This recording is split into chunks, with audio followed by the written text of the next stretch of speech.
One time my mom took me to a baseball game and I asked her if I could get some cotton candy. She said no. You are already fat. I was so upset I was ready to punch her. A few minutes later a player hit the baseball and it came flying at us. I ducked and it hit my mom right in the face. I started laughing and said ha ha ha ha, that's karma bitch for not buying me the cotton candy. I noticed we were on the jumbotron, so I started shaking my juicy thick ass and screaming. The medical people helped my mom and then we got thrown out. My mom was so mad. When we were in the car I was still mad about the cotton candy thing. I saw a piece of paper and a pen and wrote help me I'm being kidnapped and held it up to the window. Like for part 2. If you haven't watched part 2, go watch it. The car behind us saw the sign I was holding up and I could see him start dialing 911. In 4 minutes the cops were driving right behind us. They used a megaphone and told my mom to pull over. They had their guns out and my mom was like, what the hell is happening? We both got out of the car and I started fake crying. They took me into their police car and brought me down to the station. I saw my mom and she was in handcuffs.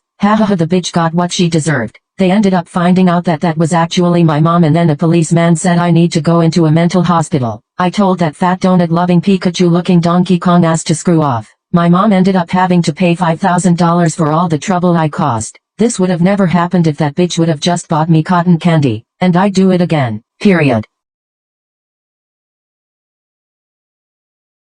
I am going to be telling you a scary childhood story. When I was 2 years old, my mom passed away. My dad wasn't in the picture, so I went to go live with my grandparents. My grandparents lived in a super old home that was built in the 1800s. I was a very imaginative child. So when I told my grandparents that I used to see people in the house, they just didn't believe me. There was one lady in particular that I would always see. She would sit at the end of my bed and watch me fall asleep. I wasn't scared of her because I thought she was an actual person. Plus, I was super little, so nothing even crossed my mind. At this point, I was like 4 or 5 years old. I remember her talking to me constantly. She even sang me the song Rockabye Baby to get me to go to bed one night. Every single day when I would get home, I could see her in my window. At that point, I thought she was just waiting for me. She just wanted to be my friend, right? But as I got older, things started to get really weird between me and her. She wasn't this nice lady anymore. Stay tuned for part 2. This is part 2 of the lady in my room who would sing me lullabies to get me to go to bed. No one else in my family could see her. She even told me that she was my mom. I really believed her. If you remember, my mom passed away when I was 2. So, it seemed pretty real that it was my mom. I didn't really remember what my mom's face looked like when she passed away. And this lady, could be my mom. She continued to sing me lullabies every single night when I would go to bed. She would always be waiting for me in the window when I would get home from school. But I figured out pretty quickly it wasn't my mom. My mom was a sweet, kind-hearted person. This spirit was evil. She would get mad at me every single time any of my friends would come over. She told me she could see my future and that I was going to go to hell after I died in a car accident. It scared me so much, but no one believed me. It got to the point where I never even wanted to go in the car because I thought I was going to die. She convinced me I was evil. Stay tuned for part 3. This is part 3 of the lady who used to sing me lullabies to get me to go to bed. This spirit was evil, and she started to convince me that I was evil too. She convinced me that I would go to hell because I was a horrible child, even though I wasn't. She convinced me that every single person in my life hated me. She even started to control my dreams, and I would wake up every single night screaming at the top of my lungs from a night terror, and she would be sitting at the end of my bed. This went on for years. When I turned 9, my grandpa passed away. And because it was a really big house, me and my grandma moved to a different house. And the evil spirit was just gone. I never saw her again. But was she really gone? When I was 15, I went to a psychic. The moment I walked into the room, she could feel a dark energy enter the room. She told me that someone was following me every single step I took. And when she said that, I knew exactly what she was talking about. After that, I went to a medium, and after many sessions with her, the dark presence was finally gone. This story is why you should never mess with the Ouija boards. We moved into my dad's girlfriend's house where one of her daughters lived upstairs, my brother lived upstairs, her other daughter lived down in the basement, along with me who lived in a makeshift room in the basement.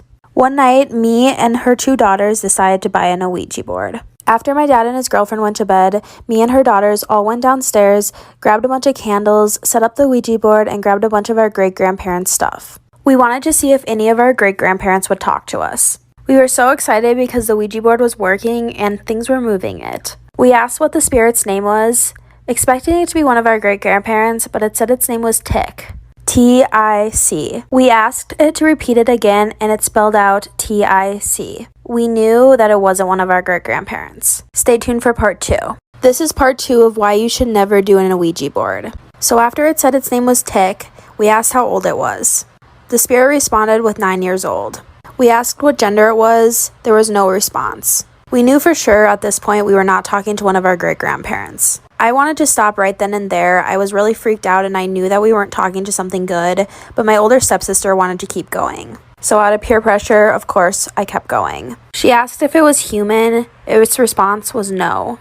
We asked if we were safe. The spirit said yes, but I really didn't feel safe. We asked if the spirit was stuck in the house. The response was yes. The next thing my older stepsister asked, which I really wish she didn't, is if Tick was the only one there with us. The response was no. 60 seconds is not enough time for the story, and the story is really long, so stay tuned for part 3. This is part 3 to the Ouija board story, and why you should never use an Ouija board. So my older stepsister asked if Tick was the only one there with us. The answer was no. She asked if all the spirits there with us were good spirits. The Ouija board said no. Right as we asked that, the bathroom was right behind us, and we heard a huge loud slam in the bathroom. All of us were really freaked out, just sitting there not knowing what to do. The candle started flickering. There was so much tension in the room. I have never felt anything like it. That is when my other stepsister screamed at the top of her lungs and told me to move. She saw a black hand approaching from behind me and was going to grab my face. Because she screamed so loud, my dad woke up and we heard him, so we said goodbye really quickly. I went upstairs really quick to calm my dad down and say everything was fine. But after that night, we awoke something and a lot more things happened. Stay tuned for part 4. This is part 4 of the Ouija board. So after we used the Ouija board, we definitely awoke something in the house. The energy downstairs was so intense that none of us could sleep down there. Because of this, me and my older stepsister slept upstairs for literally weeks. Remember the shadow of the hand that wrapped around my face in part 3? Well, that hand didn't disappear. My stepmom said she saw it multiple times when she would go downstairs and change the laundry. It got to the point where her and my dad didn't even want to go downstairs. The cat would chase things that weren't even there. Doors would slam. Floorboards would creak at night. My dad would constantly see my cat chasing a figure, and all you could see was the figure's spine. It would run on all fours. The hauntings got so bad that my dad decided that we needed to move out. Ever since then, nobody has lived in that house for longer than 2 months.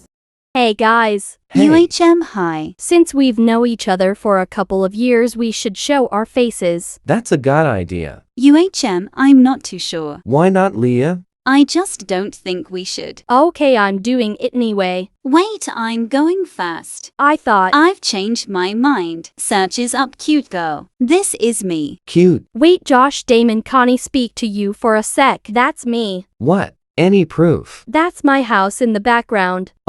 Let's carry on as normal and confrontate the end. Okay, we are back. Anyway, here's my face. Wow. This is mine. What up to Maya? Well, I've actually got to say something. You know how you said that was you in your picture?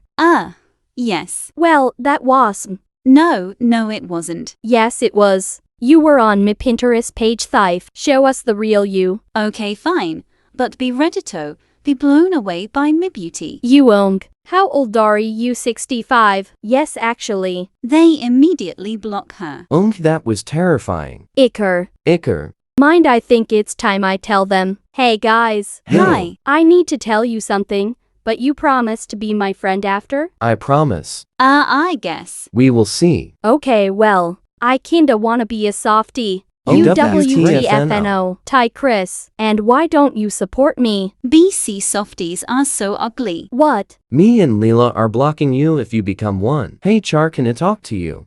Don't let them tell you what you can and can't be. They have always been controlling. Ty Chris. You're always there for me. I mean NVM. Did she just say she loved me? Props not. I could go softy with you if you like. No, it's fine. If you wanna be a slender, I don't wanna stop you. So losers, you don't talking. Yes. And I'm not going to let you control me anymore. I'm not letting you control me anymore. I'm tuning into a softy whether or not. So am I. Whatever. Losers. Let's change. You look beautiful. Ty, you look great too. Hey Chris. I need to tell you something. Yes. I think I love you. Really? I love you too.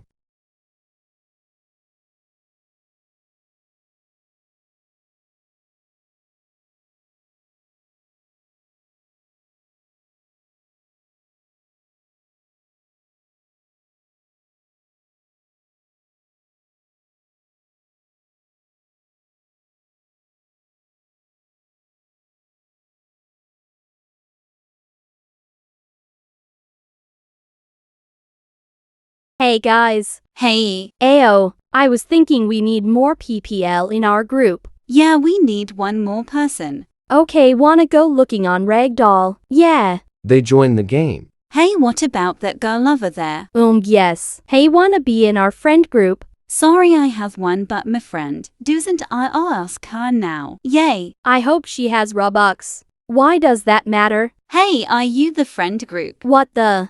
Yes, we are. Are you the right person? Yes, I am. You can't be in her group. What? Why? Why do you think? She's a poor bacon. Robux doesn't matter. It's fine. I'll leave. And oh wait.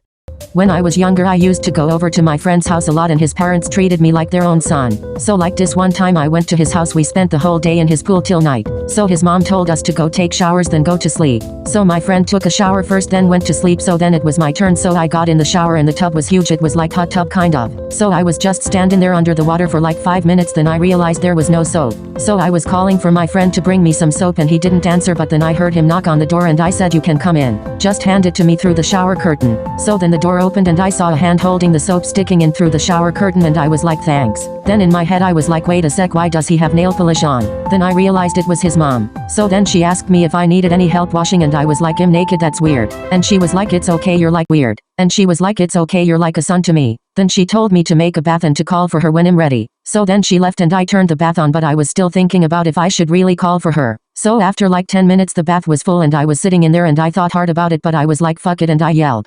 This is the reason why I never wore big dresses to school. Let me set the scene for you. 4th grade Joe, 9 years old, super perky and happy to be wearing a giant dress to school. You know, I don't know why I was. Maybe we had just gotten it. I was super excited about it. It was like a Wednesday. I was probably like, "Mom, I want to wear this dress." And since I was mainly tomboyish my entire life, she was probably like, "Yes, wear it." So I took it to school.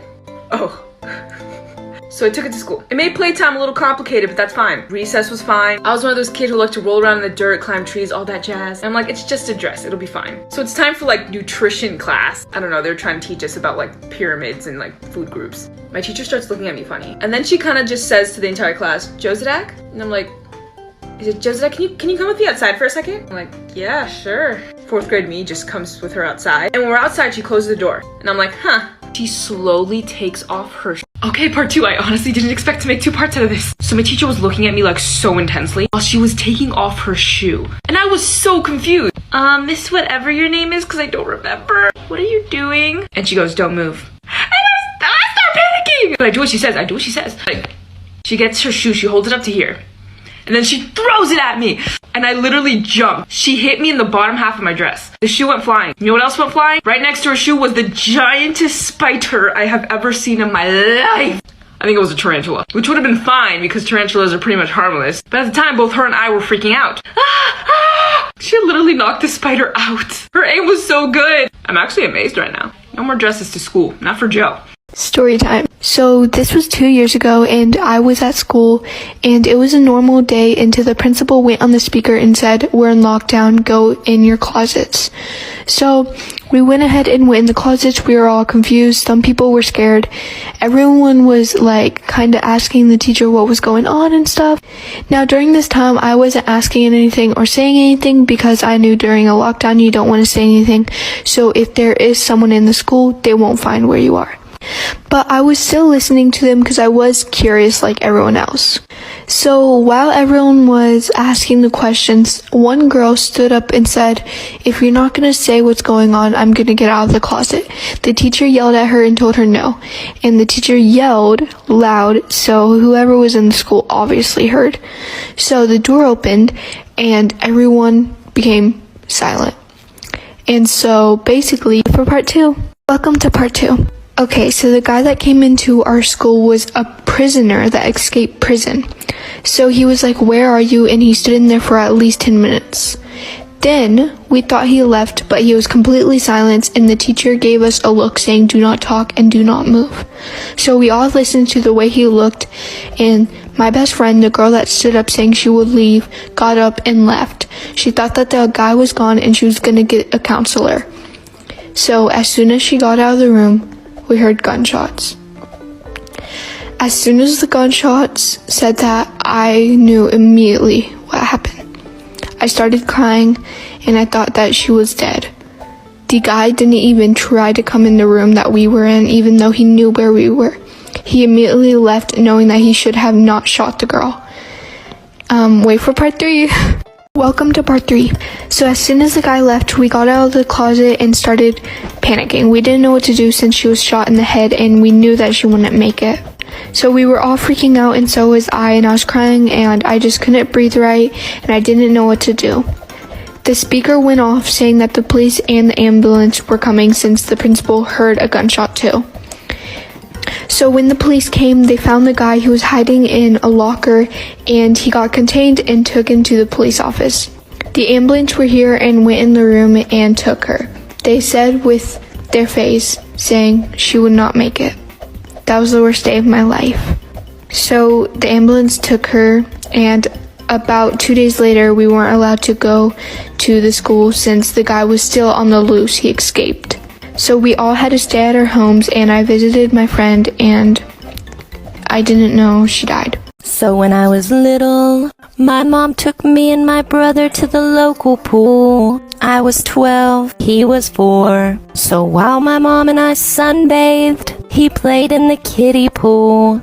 When all of a sudden he comes up to us and says, "Mommy, I gotta go pee-pee." And instead of taking him to the bathroom, my mom said, "Go pee-pee in the pool." Shame on you, Carolyn. We continued to lay out in the sun until all of a sudden we hear everyone scream, "Oh my God, some kid's peeing in the kiddie pool." Torian didn't understand, and he went over to the kiddie pool, pulled down his pants, and pee-peed like he was peeing in the toilet.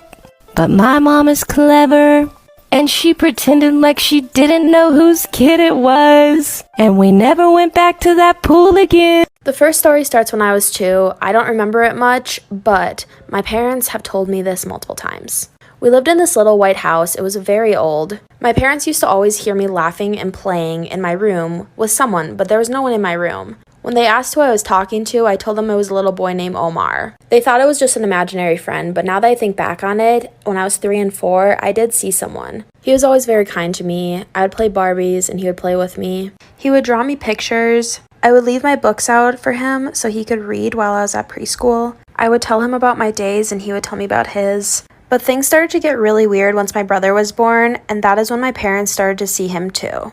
They believe that this is because he wanted to be the only little boy in the house. Stay tuned for part 2. Here is part 2 of the series of the little boy. When my brother was born, my parents used to sense and see the little boy as well. My mom used to feel his energy sitting in the rocking chair. My brother's mechanical toys used to just start making noise. He started to show up less and less in my room, and every time he would, he kind of scared me. He wasn't himself anymore. He was mad, angry, everything. My parents believe it's just because he wanted to be seen and he was lonely, and now that I had a little brother, I wasn't paying as much attention to the little boy. My mom would wake up to my brother crying in the middle of the night and go check on him, and she would sense something standing next to her. Weeks later, we moved out of that house due to a shooting in our backyard. My old nanny, who lived across the street, told us after we moved out, she would always see something in the window of my room. On my scary childhood stories. After my dad remarried, we moved into a blue house, and me and my stepsister shared a room. Right when we moved in, I already knew something was off about that house. It was just kind of creepy. I got weird vibes from it. Nothing really happened within the first couple months of living there until winter hit. Keep in mind, this was like during when I was 14 and 15. Me and my stepsister's room was right below the attic, and at night we used to hear footsteps up there. These weren't footsteps coming from an animal, they were more footsteps coming from heavy boots hitting the ground. I told my dad about it, and so he had an exterminator come over and check it out. When the exterminator came, he found no animals up there and no holes in which animals could get through. But that didn't stop the footsteps every single night. My dad didn't want me and my sister going up there, so one day when he was gone, we went up there by ourselves and found some really creepy things. Stay tuned for part 2. This is part 2 of the attic series. After the exterminator came and found no animals or places where animals could get into, me and my stepsister decided to go up into the attic after my dad had left. When we went up there, it was filthy. The first thing that we noticed were hangers, and they were hanging clothes and belts from the ceiling. The weird thing is, the clothing didn't look that gross, and it looked like it hadn't been up there for very long. The energy up there just felt very intense, and we wanted to get out of there right away. The footsteps didn't stop after the exterminator came or after we went up there. We believe after we went up there, we made the spirit angry because weird things started to happen. The lights in the hallway used to turn on and off all the time, even though no one was upstairs because my parents lived downstairs. There'd be footsteps in the hallway, and when we would check, no one would be there. I can't fit everything in 60 seconds, so stay tuned for part 3. This is part 3 of the attic series. One night around 2 o'clock, my brother's door slammed. Take for granted he wasn't home, and then all of the lights in the entire upstairs turned off all at once. A couple seconds later, we heard this old man say hello outside of our door. We started screaming at the top of our lungs, and my dad came upstairs. He turned all the lights back on for us, and once he went back downstairs, the lights turned back off. We also used to sneak out of our windows a lot and leave them open, so when we got back, we could just climb right through, but when we come back, they would be shut. Our beds were pretty much right next to each other. There was just a little walkway in between, and if one of us would wake up in the middle of the night, we could feel a presence standing over us.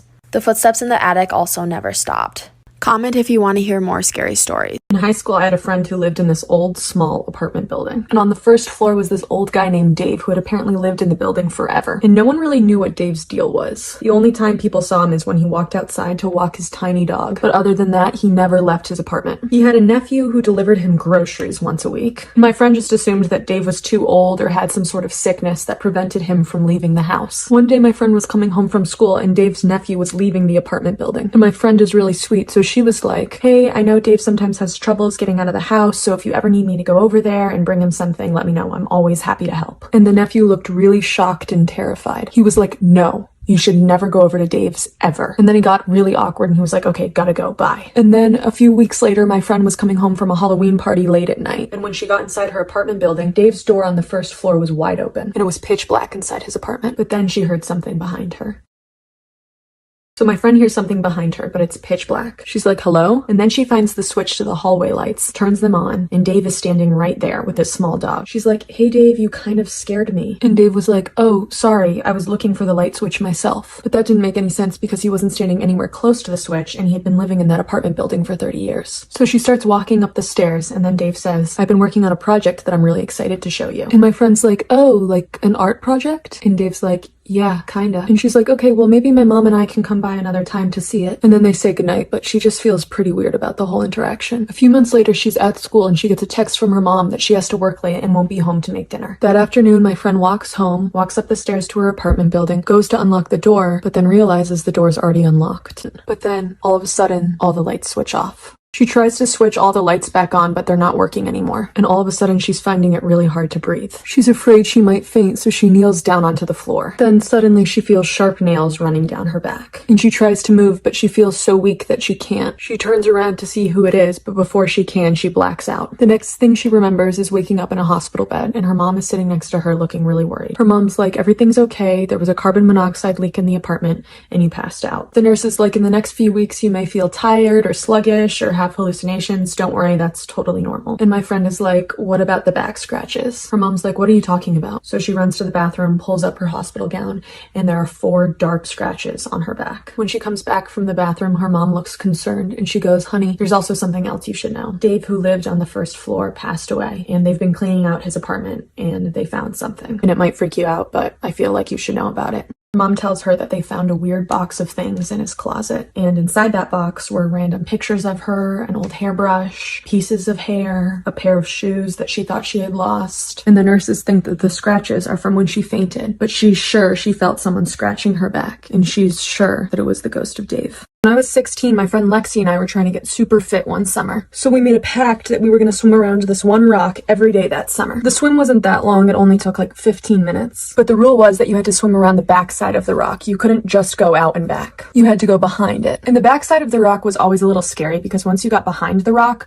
no one on the beach could see you anymore. So if anything happened to you, you'd be on your own. But we were ridiculously intense about it. Like we went turbo beast mode. We said that no matter the weather, no matter the size of the waves, the strength of the rip current, we would swim around the rock for the entire month of July every day. And we were super serious about this commitment. Like one day, Lexi ate a really bad pepperoni calzone and had the worst food poisoning. And she was literally shitting her pants. And I was like, Lexi, you don't have to swim with me today. And she still swam with me that day. But then one day, in the middle of July 16th actually to be exact, because I remember we were swimming around the rock and something bad happened. So Lexi and I are swimming and we're like halfway through the swim on the backside of the rock. And while we're swimming, something hits me on the back. It literally felt like someone punched me underwater. And I scream and Lexi's like, what happened? But I was freaked out and I didn't explain it to her. So I just told her to swim to the rock, get out of the ocean and get on top of it. Once we were safe on the rock, I told Lexi what had happened and she was super freaked out. And I actually had a red mark on my back. So she knew I wasn't making any of it up. We stayed on the rock staring at the water, trying to spot anything moving for like 30 minutes. But after a while we were like, okay, well, we have to swim back at some point. So we decided to swim in. We literally swam as fast as we could back to the shore. When we got to the shore, there was an old woman on the beach looking at us kind of weirdly. She's like, where's your other friend? And we were confused. We were like, what? She's like, you had a third girl swimming with you, didn't you? And we were like, no, it's just us. And she's like, well, I definitely saw a third girl out there with you guys. But then, a few days later, the local newspaper came out with a story titled Something in the Water. People at another beach a few miles away claimed that they were getting hit by something in the water. So people were claiming at this other beach in town that something was hitting them in the water. And they couldn't see what it was, but a few people had described the same sensation. The feeling of a really hard, blunt kind of punch in the water. So Lexi and I start to suspect that whatever's hitting people at that beach also hit me a few days earlier. And even though it was only July 19th, Lexi and I decided that it wasn't safe to swim behind the rock anymore. But I still would obviously go to the beach, and my favorite time to go was early in the mornings. And usually it would just be me at the beach at that time of day, but one morning I came down and the same old lady was standing there on the shore of the beach. She was just standing there with her feet in the water, but when I walked by, she turned around and she goes, "It must be a beautiful life out there. I bet they're happy." And then she bent down and picked something up from the sand and handed it to me. It was a type of shell that I had seen all the time. And she goes, "Do you know what these are? These are mermaid nails. We must have one living nearby this summer." And then she winks. A few nights later, I was at the beach again at a beach fire. And that's when I made a huge mistake. So a few nights later, we were having a beach fire, and it was really fun. Everyone was drinking, it was getting pretty rowdy. And then one of my friends proposes that we play truth or dare. So we're going around, and of course I'm feeling tipsy and therefore bold. So when it's my turn, I choose dare. And this guy, Eddie, dared me to go climb up one of the big rocks, jump off into the ocean, and swim all the way in. But since hearing about this creature in the ocean, I hadn't gone in past my waist. But as I said, I was feeling drunk and brave, so I said fine. So I stripped down ass naked, and I start walking towards the rock, and everyone's drunkenly cheering, but as I get further away, their cheers become quieter, and soon it's just me and the wind and the sound of the ocean. And I'm starting to get cold because even in July, the nights can get kind of chilly, and I'm standing on top of the rock about to jump in, but I close my eyes and I just jump in, and the water actually feels warmer than the air, and it feels good, and I'm happy I'm in it. But then I hear a small splash behind me. All of a sudden, I feel something take my hand, like grab it really aggressively. It feels like another hand holding mine, trying to pull me down, and I freak out and I scream and I pull my hand away and I start swimming faster than I ever have in my whole life. And then I feel the same thing grab my ankle, and I kick and I kick, and it's still holding on to it, but finally I kick really hard and I get it to let go, and I'm swimming even faster. Once I got to the point where I could touch, I just start sprinting through the water onto the shore. So I sprint back to the fire, and I'm trying to tell my drunk friends what had happened, but they think I'm trying to trick them, and they're like, haha, nice, I can't believe you actually got in the water. So in the summer, I like to wear a lot of anklets because I think they look really cute on like tan, bare feet. So I had a lot of anklets that summer, like rope braided anklets. So the next morning I'm in bed and I feel something sharp against my ankle. So I pull my foot out from under the covers and I look, and stuck in one of my anklets is a shell. And I look a little closer and it's the same shell that the old lady showed me on the beach. A mermaid's nail. So when my sister was 9, she got her first period. I was only 7 and it was only my brothers and my dad at home. So me being the only other girl, she called me in the bathroom when it happened and showed me this huge fucking blood clot that fell on the floor. We didn't know what it was and thought she had a baby at home. We named it Chase. So we picked it up and showed it to our brother, saying it was a child that was going to grow up. So when it was dinner, all of us set a place for it at the dinner table, and when my mom got home she saw it on the table and panicked, yelling what TF was on the table and who put it there. My sister stood up proud, saying it was her child. I'm going to be telling you a true scary story about why you should always cover your camera on your computer. I work from home, so I use my computer a lot. And one day I was just sitting there responding to emails when all of a sudden the green little dot by the camera came on. It went away right away, so I didn't think much of it. But then it continued to happen every single day. I just thought my computer was glitching, so I took it right to the Apple Store. They cleared my computer of all the bugs and it seemed perfectly fine. That was until I got a very suspicious thing in the mail. It was literal pictures of myself on my computer. And there was no return address, so I had no idea where they came from. It freaked me out so much that I went to go get a new computer that very same day. But unfortunately, things did not stop after that. They had hacked into everything of mine. I kept getting mail that was just addressed to me with no return address with all my information on it. That is when I realized I had a stalker and he knew exactly where I lived.